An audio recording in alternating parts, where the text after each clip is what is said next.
Hello friends, NVS lab attendant examination 2024 की preparation कर रहे सभी अभ्यर्थियों का हार्दिक स्वागत है। प्यारे साथियों, आज का वीडियो हमारा हिंदी सब्जेक्ट से लेकर के रहेगा। हिंदी में एक बेहद ही महत्वपूर्ण टॉपिक है जिसको लेकर के आज हम बात करेंगे और निश्चित रूप से उस टॉपिक में से सवाल आपको देखने को मिलेगा। उस टॉपिक का नाम है तत्सम और तद्भव शब्द। टॉपिक का नाम अपना क्या रहेगा? तत्सम और तद्भव शब्द। जानकारी के लिए आपको बता दूं कि NVS lab attendant previous year के जो सारे के सारे पेपर हैं वो अगर आप देखना चाहते हैं तो हमारे इसी चैनल पर सारे वीडियो जो है डिटेल सॉल्यूशन के साथ अपलोड किए गए हैं। अगर अभी तक आपने नहीं देखे हैं तो उनको जा कर के देख सकते हैं। तो आइए आज का टॉपिक लेते हैं, तत्सम और तद्भव शब्द। क्या होते हैं तत्सम और तद्भव शब्द? कई बार हमारे सामने समस्या ये हो जाती है कि हम पहचान ही नहीं पाते हैं कि तत्सम शब्द कौन सा है और तद्भव शब्द कौन सा है। सारे के सारे शब्द जो होते हैं हमें इनमें कुछ अंतर ही नज़र नहीं आता है, सारे एक जैसे ही नज़र आते हैं। तो आज इनसे संबंधित भी हम डिटेल बात करेंगे और हम जानेंगे कि कौन सा शब्द है जिसको देखते ही आप ये तो पहचान कर सकें कि कौन सा वाला तत्सम है और कौन सा तद्भव है। यानी इनकी पहचान भी कर सकते हो और अपने एग्ज़ाम में जो क्वेश्चन आएगा उनको भी आप आराम से कर सकते हो। तो इस वीडियो में आप अंत तक बने रहिएगा। निश्चित रूप से आप तत्सम और तद्भव शब्द से संबंधित महत्वपूर्ण जानकारी आप ज़रूर लेंगे इसमें। तो देखो, सबसे पहले आपको मैं बता देता हूँ, तत्सम की बात अपन करते हैं। तत्सम क्या होता है? तत्सम जो है ये क्या होता है? ठीक है, तत्सम जो शब्द है ये क्या है? तो तत्सम को देखो, इसको अगर तोड़ते हैं अपन तो क्या होता है? देखो, दो शब्दों से मिलकर बनता है तत् प्लस सम। ठीक है, तो यहाँ पर जो तत् है, इस तत् का अर्थ क्या होता है? तत् का अर्थ होता है आपका संस्कृत। तत् जो है इसका अर्थ क्या है? संस्कृत है। ठीक है ना, संस्कृत। तत् का अर्थ क्या है? संस्कृत है। और सम का मतलब यहाँ पे समान। सम का मतलब क्या है? समान। तो तत्सम का ऐसे इस अर्थ के अनुसार देखा जाए तो क्या है कि संस्कृत के समान, यानी ऐसे शब्द जो संस्कृत के समान ही है। ठीक है ना, संस्कृत के शब्द ही है वो तत्सम होते हैं। ठीक है, अब इनकी परिभाषा के रूप में अगर देखा जाए तो तत्सम की परिभाषा अपन क्या बना सकते हैं? क्या बना सकते हैं कि ऐसे शब्द जो मतलब संस्कृत भाषा के ऐसे शब्द जो हिंदी में आपके ज्यों के त्यों, जैसे संस्कृत में थे वैसे के वैसे ज्यों के त्यों, जैसे संस्कृत में थे वैसे के वैसे उठ करके हिंदी में आ चुके हैं और हिंदी में हम उन्हें काम में लेते हैं। यानी संस्कृत भाषा के वे शब्द जो हिंदी में ज्यों के त्यों आपके प्रयुक्त होते हैं उन्हें तत्सम शब्द कहा जाता है। क्या कहा जाता है? तत्सम शब्द उन्हें कहा जाएगा। ठीक है, उम्मीद करता हूँ तत्सम का आप अर्थ समझ चुके होंगे। यानी संस्कृत के शब्द होंगे जिन्हें हम हिंदी में काम में ले रहे हैं वो आपके तत्सम शब्द होते हैं। नेक्स्ट हम बात करते हैं तद्भव शब्द की। तद्भव, तो तद्भव शब्द क्या होता है ये भी अपन जानते हैं। ठीक है, तो यहाँ पर रहेगा जैसे तद जो शब्द है इसका मतलब रहेगा यानी उससे। उससे मतलब किससे? संस्कृत से। उससे का मतलब संस्कृत से। भव यानी प्रकट होना, पैदा होना, उत्पन्न होना। ठीक है, पैदा होना। ऐसे शब्द जो किससे प्रकट हुए हैं, पैदा हुए हैं? संस्कृत से पैदा हुए हैं। यानी कि जो शब्द वे शब्द थे मतलब जो मूल रूप में संस्कृत के थे, लेकिन थोड़े से इनके रूप परिवर्तन होने के बाद ये हिंदी में प्रयोग किए जाने लगे हैं। तो ऐसे शब्द जो है वो उससे पैदा हुए हैं, यानी संस्कृत भाषा से ही पैदा हुए हैं और उनका थोड़ा विकृत रूप करके या रूप परिवर्तन करके हिंदी में जिन शब्दों को काम में लिया जाता है उन्हें तद्भव शब्द कहा जाता है। परिभाषा के रूप में इनको क्या लिख सकते हैं कि वे शब्द जो संस्कृत से पैदा हुए हैं और थोड़े से रूप परिवर्तन के साथ हिंदी में प्रयोग किए जाते हैं उन्हें आप तद्भव शब्द कह सकते हैं। सीधे सीधे मोटे तौर पर ये याद रखें कि तद्भव जो है वो हिंदी के शब्द होंगे और तत्सम जो है तत्सम जो है वो किसके होंगे? संस्कृत के शब्द होंगे, संस्कृत भाषा के शब्द होंगे। बस मोटे रूप में 100 बात की एक बात ये रहे, तत्सम जो है संस्कृत के शब्द होंगे और तद्भव जो है हिंदी के शब्द होंगे। अब आइए इनकी पहचान अपन करते हैं। जैसे इनके पहले मैं उदाहरण भी आपको दे देता हूँ एक दो। जैसे मान लो उष्ट्र है, ठीक है, उष्ट्र है, ये क्या है, तत्सम है, ठीक है। तो इसका तद्भव होता है ऊँट, क्या हो जाएगा, ऊँट हो जाएगा, ठीक है। कर्ण जो है उसका क्या हो जाएगा, कान हो जाएगा। इस प्रकार से ये होते हैं। नेक्स्ट अब देखो इनकी अब के पहचान कैसे करें। कोई शब्द हमारे एग्ज़ाम में जो आ रखे हैं तो उनकी हम पहचान कैसे करें कि कौन सा तद्भव है और कौन सा तत्सम है। तो इनकी पहचान के लिए मैं कुछ नियम लेकर के आया हूँ। ये निश्चित रूप से आपको एग्ज़ाम में जो आपका क्वेश्चन सॉल्व करने में आपकी हेल्प करेंगे, बहुत ही अच्छे तरीके से करेंगे। तो इस देखो सबसे पहला नियम क्या है अपना, ये 99.99% जो है ये लागू होता है। बाकी आपका जो एग्ज़ाम का क्वेश्चन है वो इन नियमों से हो जाएगा, तो इन नियमों को आप ज़रूर पढ़ें, ठीक है। तो ये नियम कौन कौन से हैं ये मैं आपको बता देता हूँ। तो सबसे पहला आपका नियम है क्षय, त्रय, ज्ञेय और आपका श्रेय। तो क्षय, त्रय, ज्ञेय और श्रेय का क्या नियम है। इसका नियम ये है कि जो शब्द आपके कोई भी शब्द दे रखा है और उस शब्द के अंदर ये वाले अगर आपको अक्षर दिखाई देते हैं, कोई बड़ा शब्द है जिसमें ये चारों अक्षर आपको दिखाई दे जाएंगे, तो आपको पहचान ये होनी चाहिए कि ये जो शब्द दिया हुआ है ये तत्सम है। क्या है, तत्सम है। यानी किसी भी शब्द में, जिस किसी शब्द में क्षय, त्रय, ज्ञेय और श्रेय आते हैं तो वो तत्सम होगा। ये आपकी एक बेसिक नियम है इसका, ठीक है, जो 99% तक सही होता है आपके। कोई कभी कभार एक दो शब्द ऐसे अलग हो सकते हैं, बाकी मोस्टली ज़्यादातर आपके तत्सम ही होते हैं। अब देखो इनको कैसे तत्सम तो है, लेकिन तद्भव कैसे बनाते हैं इनको। तो इसके लिए एक प्लेन पेज ले लेता हूँ मैं, ये रहा आपका।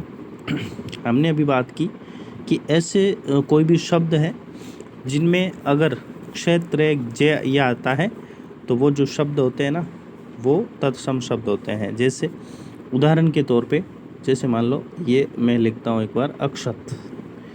तो सबसे पहले आपको ये बताना है कि ये शब्द कैसा है, तत्सम है या तद्भव है। तो सर ये तो आपका तत्सम है।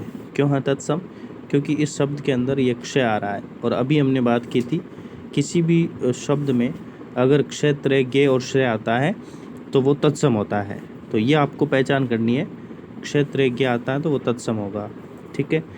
अब तो ये जो तत्सम होंगे इनके तद्भव कैसे बनेंगे, जो तत्सम है इनके तद्भव कैसे बनेंगे। तो जैसे मान लो जो क्षय वाला शब्द आएगा तो इसका तत्सम, ये तत्सम है, और इसका जैसे ही तद्भव बनेगा तो तद्भव बनेगा तो इस अक्षय का क्या हो जाएगा, ख, खरगोश, ये ख आ जाएगा, इसके स्थान पर ख हो जाएगा इसका। ये वाला क्या है, तत्सम है, और जब इनका तद्भव बनेगा तो क्षय की जगह ख आ जाएगा। कैसे आएगा, उदाहरण समझते हैं।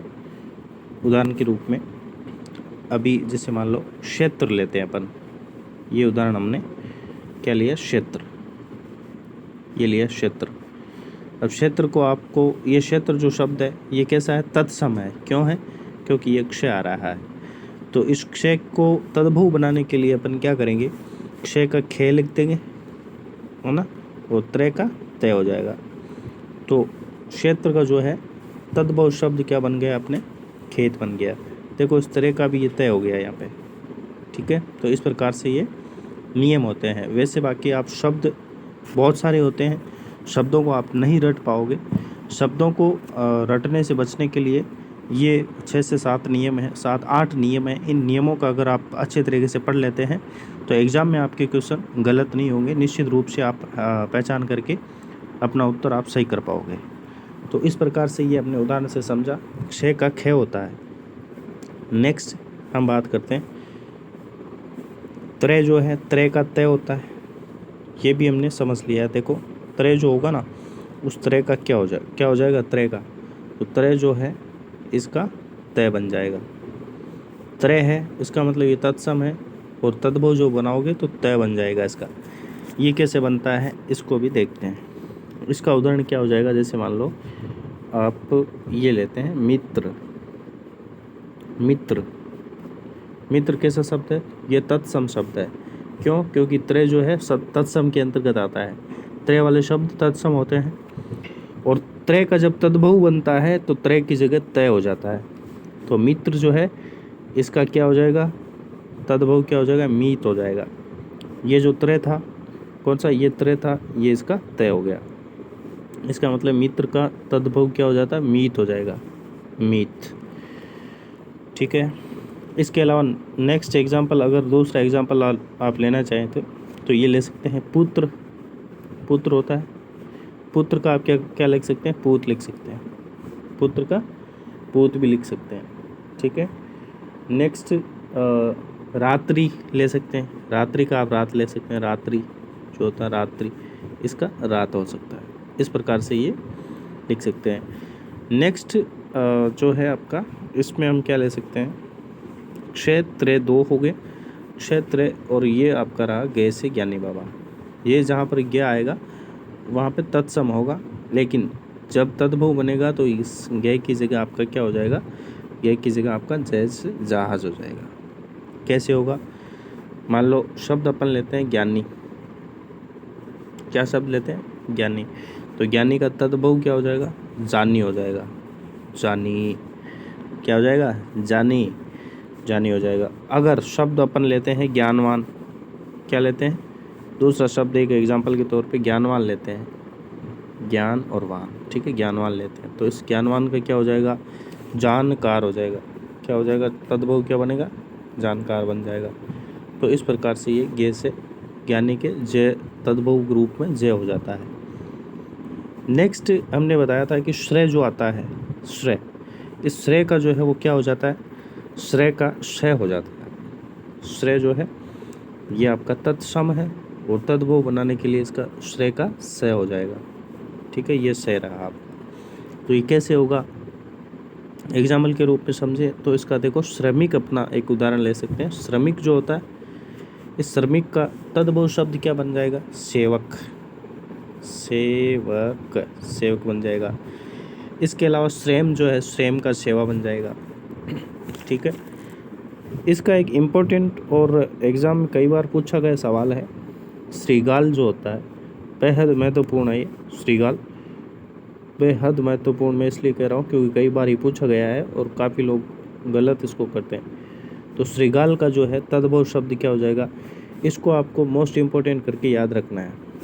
ठीक है, श्रीगाल का आपको शियार जो है ये होता है, इसका तद्भव शब्द होता है। ठीक है, ये आपका तत्सम है, तत्सम है, और ये आपका शियार जो है तद्भव शब्द होता है। मैं बार बार इन पे जोर दे रहा हूँ, उसका मतलब ये बहुत ही महत्वपूर्ण है। इसके अलावा एक और नेक्स्ट हो जाता है श्रृंगार।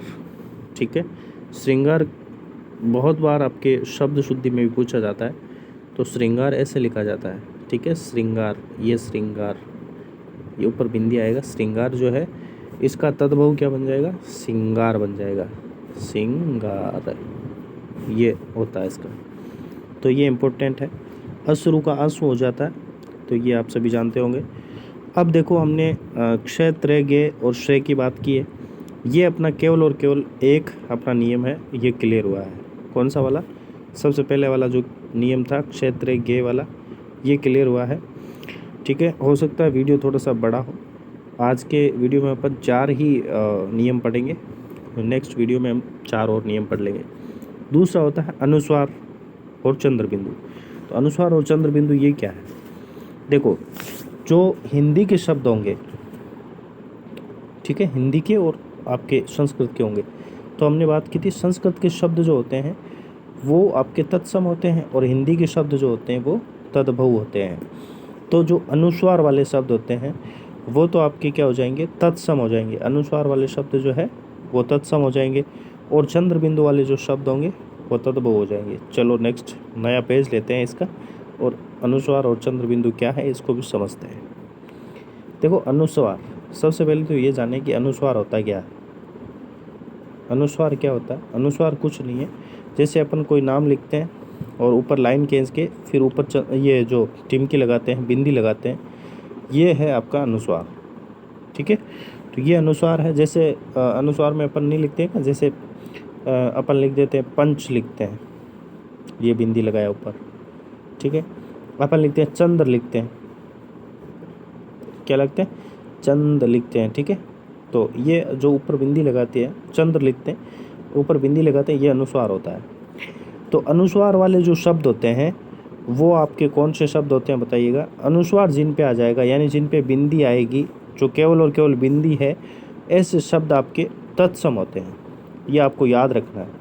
जिन पर बिंदी आएगी वो शब्द हमेशा तत्सम होते हैं, मतलब मोस्टली तत्सम ही होते हैं। तो इनके तद्भव क्या होंगे, इनके तद्भव होंगे जिन पर चंद्र बिंदु होगा। जिन पर चंद्र बिंदु, जो चंद्र बिंदु कैसे होता है, ये वाला जो होता है चंद्र और ये वाला बिंदु, ऐसे शब्द जिनके ऊपर चंद्र बिंदु होता है वो तद्भव होते हैं, ठीक है। जिन पर चंद्र बिंदु आएगा ना वो तद्भव हो जाएगा, समझ रहे हो। यानी कि चंद्र बिंदु यानी कि अनुस्वार यानी बिंदी वाले शब्द तो है आपके तत्सम है, और इनके तद्भव बनाने के लिए आपको चंद्र बिंदु वाले करने हैं, तो चंद्र बिंदु वाला तद्भव बन जाएगा। उदाहरण के तौर पे अपन देखें तो जैसे मान लो ये चंद्र है, ये चंद्र रहा, चंद्र आपका ऐसे लिखेंगे, चंद्र चे के ऊपर बिंदी और रे, ये आपका चंद्र है। ये चंद्र कैसा शब्द है, ये तत्सम शब्द है। क्यों है, क्योंकि इस पे बिंदी लगा हुआ है, ठीक है, अनुस्वार लगा हुआ है। तो इसका अपन तद्भव बनाएंगे, तो चंद्र का अपन चांद कर देंगे, क्या करेंगे, चांद करेंगे, चांद है। और इस पे देखो चंद्र बिंदु आ रहा है, तो जिस पर चंद्र बिंदु आएगा वो आपका क्या हो जाएगा, तद्भव आ जाएगा, ठीक है। तो ये नियम भी आप याद रखें, ये सभी पे समान रूप से लागू होता है। पंच, अभी हमने बात की थी पंच, पंच जो है इसका आप तद्भव बनाएंगे, ये पंच है, इसका तद्भव आप बनाएंगे तो इसको पाँच आप लिख सकते हैं। ये आपका पाँच जो है तद्भव बन गया है, यानी ये तो आपका अनुस्वार है और ये यहाँ पे चंद्र बिंदु में चेंज होता है। तो इस प्रकार से आप ये नियम समझ सकते हैं। तो ये अपना दूसरा नियम भी आपका हो जाता है। अनुस्वार और चंद्र बिंदु का नियम भी आपको, उम्मीद करता हूँ आपको समझ में आया होगा। नेक्स्ट हम बात करते हैं कि थर्ड जो है अपना वय का बै हो जाता है, ठीक है ना। जो वय होता है वो आपका अनुस्वार जो है, अनुस्वार क्या, वय जो शब्द आएगा आपका वो आपका तत्सम होगा। जिस किसी भी शब्द में वय आएगा ना, जिस किसी भी शब्द में वय आएगा ना, अधिकतर, प्राय लिख सकते हैं अपन, प्राय यानी अधिकतर, क्योंकि ये कन्फर्म नहीं होता है, मतलब 100% की ये नहीं होती, लेकिन ज़्यादातर मोस्टली यही होता है कि जहाँ पर वह आएगा वो शब्द आपका क्या होगा, वह आने वाला शब्द आपका तत्सम शब्द होता है। और इस वे को तद्भव बनाने के लिए वे की जगह आप बै यूज़ करते हैं, ठीक है। वे की जगह हम क्या यूज़ कर लेते हैं, बै यूज़ कर लेते हैं। कैसे, जैसे उदाहरण अपन लेते हैं, उदाहरण के रूप में एक मान लो आपका आता है वट आता है। इस वट को अपन क्या लिख सकते हैं, ये वह जो है, ये वह है, इसको अपन क्या लिख सकते हैं, बै में परिवर्तित कर सकते हैं, ब और ड, बड़ लिख सकते हैं। अब ये टे वाला भी नियम आएगा, ये देखते हैं, बड़ लिख सकते हैं, ठीक है, वह का बै लिख सकते हैं। नेक्स्ट वह का बै और क्या है, वह का बै, जैसे मान लो विवाह शब्द लिखते हैं अपन, विवाह है, विवाह, तो इस विवाह का ब्याह लिख सकते हैं। ये जो विवाह है ये तत्सम है और ये इसका तद्भव शब्द हो जाएगा।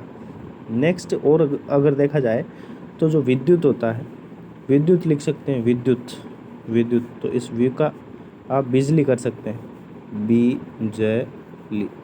बिजली लिख सकते हैं। ठीक इसी प्रकार से वर्षा का वर्षा लिख सकते हैं, ठीक है। बणिया जो होता है, वणिक जो होता है, इस वणिक का अपन क्या लिख सकते हैं, बनिया लिख सकते हैं, बनिया। तो इस प्रकार से आप लिख सकते हैं, वह का तद्भव क्या बन जाएगा, ब बन जाता है। तो ये आपका वह और ब का नियम भी कंप्लीट होता है। नेक्स्ट है आपका अण का न हो जाता है, ठीक है। जो अण, जिस किसी भी शब्द में अण आ रहा है वो शब्द प्रायतः है आपका तत्सम शब्द होता है, और जिसको तद्भव बनाने के लिए अण्य का अपन न कर देते हैं। कैसे करते हैं आइए समझते हैं। ये रहा आपका। इसमें आप क्या करेंगे, जैसे मान लो बहुत सारे ऐसे शब्द होते हैं जिनमें अण्य आता है, ठीक है। जो अण्य युक्त शब्द हैं वो तत्सम शब्द होंगे और इनको तद्भव बनाने के लिए अण्य को किस में परिवर्तित करते हैं, न में परिवर्तित करते हैं। कैसे, जैसे मान लो कर्ण अपन लिखते हैं, क्या लिखते हैं, कर्ण। ये रहा आपका कर्ण।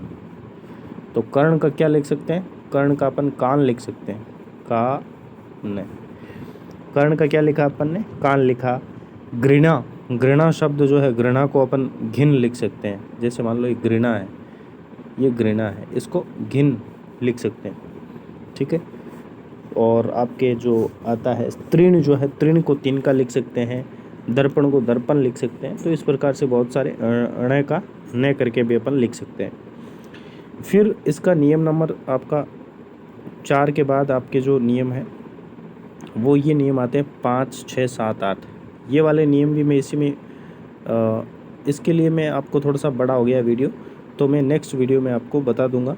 तो ये आपको अच्छा लगा है चैनल तो इसको सब्सक्राइब करें और बताइए किस प्रकार का ये वीडियो है, तो इसको मैं कंटिन्यू करता हूँ। कमेंट करके आप बताएं कि इसके अलावा जो 4 नियम हैं वो भी आपको पढ़ने हैं, तो कमेंट करें।